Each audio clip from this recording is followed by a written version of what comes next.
Meeting મળી હતી મીટિંગમાં શું શું ચર્ચા કરવામાં આવી હતી?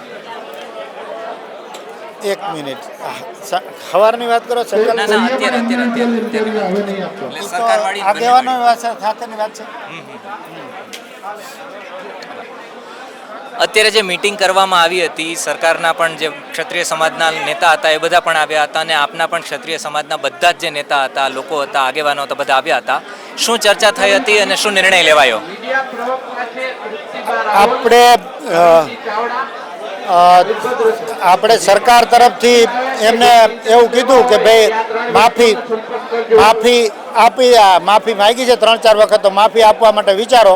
અમે સ્પષ્ટ શબ્દોમાં એક અવાજે કહી દીધું કે માફી આપવાને લાયક નથી. અમે કોઈ વાત તમારી આગળ એમાં ચર્ચા કરવા માંગતા નથી.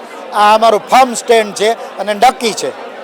સરકારમાંથી કેટલા ક્ષત્રિય સમાજના આગેવાનો હતા એ આવ્યા હતા તમારી સામે પોતાની વાત રાખી હતી? 8-9 જણા હતા, પણ એક જ ભૂપેન્દ્રસિંહ સાહેબ એક જ એમાં રજૂઆત કરતા હતા, બાકી બધા એમના સપોર્ટમાં.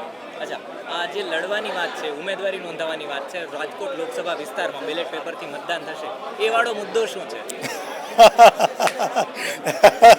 એ પ્રાથમિક સ્ટેજે છે, હજી એની તૈયારીઓ ચાલે છે.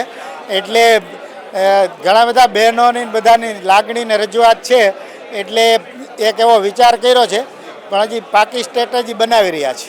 અચ્છા, આગળ ચાલી અને આ મુદ્દો રાજ્ય લેવલથી દેશ લેવલ સુધી આગળ પહોંચશે જો નહીં હટાવે તો? નહીં હટાવે તો આ ખાલી રૂપાલાના વિરોધની વાત નથી, પક્ષનો પણ વિરોધ થશે ને આખા દેશમાં થશે.